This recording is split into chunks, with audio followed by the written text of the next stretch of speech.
फूलबाग स्थित गांधी प्रतिमा के पास शनिवार को कांग्रेस कार्यकर्ताओं ने उत्तर प्रदेश विधानसभा अध्यक्ष सतीश महाना के खिलाफ धरना प्रदर्शन किया। कांग्रेस नेताओं ने विधानसभा अध्यक्ष के पद की गरिमा और निष्पक्षता को लेकर सवाल उठाए। धरने को संबोधित करते हुए उत्तर प्रदेश कांग्रेस पार्टी के प्रभारी राजेंद्र पाल गौतम ने कहा, सतीश महाना विधानसभा अध्यक्ष के संवैधानिक पद पर है और ऐसे में उन्हें किसी राजनीतिक दल की तरफदारी नहीं करनी चाहिए। उन्होंने कहा, भले ही सतीश महाना भाजपा से विधायक हैं, लेकिन विधानसभा अध्यक्ष बनने के बाद उन्हें सभी दलों के प्रति निष्पक्ष रहना चाहिए।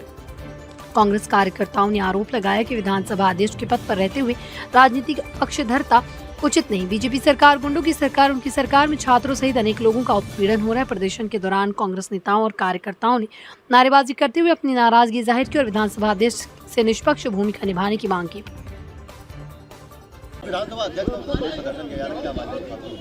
देखिए, हमारी एक ही मांग है। पहली बात तो विधानसभा अध्यक्ष तानाशाह नहीं हो सकते, और तानाशाह हो सकते हैं तो फिर कुर्सी पे नहीं बैठ सकते। लोगों को भारत का संविधान इजाजत देता है अपनी बात को सभ्यता के दायरे में रह के रखने का। भारत का संविधान लोगों को बोलने की आज़ादी देता है, लेकिन जिस प्रकार उन्होंने चढ़ावा चोरी के मामले में अपनी आस्था से चढ़ावा चोरी जिन लोगों ने अपनी आस्था से चढ़ावा चढ़ाया, उस चढ़ावा चोरी के मामले में जिस तरह का बयान उन्होंने दिया, अपमानजनक बयान, वो लोगों की आस्था को ठेस पहुंचाने वाला है। उन्होंने कहा कि चढ़ावा देने वाले जो मन से नहीं दिया जिन्होंने, वो चोरी हुआ है। तो क्या ऐसे जिम्मेदार पद पर रहने वाले व्यक्ति को ऐसी भाषा का इस्तेमाल करना चाहिए क्या? और अगर उसके अपमानजनक भाषा के खिलाफ लोग धरना प्रदर्शन करेंगे तो उनको यह अधिकार क्या किसने दे दिया कि वो पुलिस का इस्तेमाल करके उनको मुकदमा दर्ज करवाएं, उनको गिरफ्तार करें? वो खुदा हो गए क्या? तानाशाह सरकार इस देश में ज़्यादा लंबे समय तक नहीं चल सकती। मुगलों ने भी ये सोचा था कि उनके शासन का कभी अंत नहीं होगा, अंग्रेजों ने भी ये सोचा था कि उनके शासन का कभी अंत नहीं होगा, और भारतीय जनता पार्टी के लोगों ने भी पिछले कुछ सालों में सोच लिया उनके शासन का अंत नहीं होगा। लेकिन मैं बता दूं, अब पूरे भारत के लोग और उत्तर प्रदेश के लोग भी भाजपा की तानाशाह सरकार को उखाड़ के फेंकने के लिए तैयार हो चुके हैं। युवा सड़कों पर हैं, कॉलेज के छात्र सड़कों पर हैं, स्कूलों तक के छात्र वो सड़कों पे न्याय की मांग कर रहे हैं। आपने कभी देखा नहीं होगा 7वीं के बच्चे, 8वीं के बच्चे, 9वीं के बच्चे, 10वीं के बच्चे कभी प्रदर्शन करते हों। ये कैसी सरकार देश को मिली है? कितना गंदा शासन है भाजपा की सरकार का कि 8वीं 10वीं के बच्चे तक रोड पे आ गए, उनको धरने प्रदर्शन के लिए मजबूर कर दिया।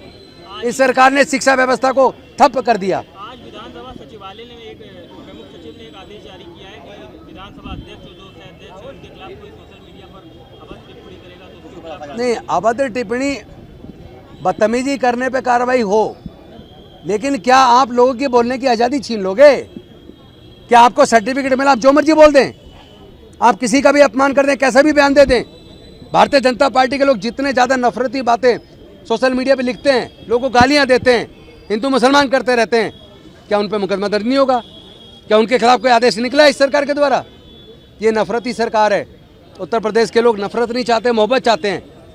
लोग जवाब देने को तैयारी कर चुके हैं। इस सरकार को उखाड़ के फेंक देंगे संवैधानिक तरीके से इसी बार के चुनाव में, देखिएगा आप लोग। तो हम वही तो कह रहे हैं कि विधानसभा का जो अध्यक्ष होता है वो अध्यक्ष बनने के बाद किसी पार्टी का नहीं होता। उसको निष्पक्ष होना चाहिए, उसको देश के संविधान की इज्जत करनी चाहिए, उसको उस पद की मर्यादा का ध्यान रखना चाहिए।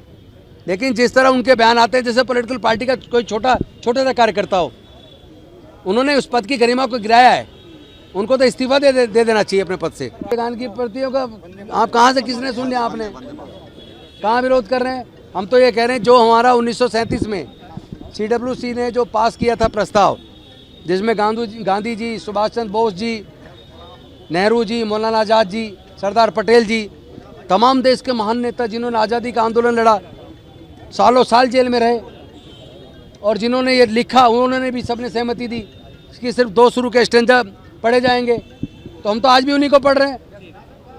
ठीक है। टाइम संदेश न्यूज़ से संवाददाता मयंक सैनी की रिपोर्ट।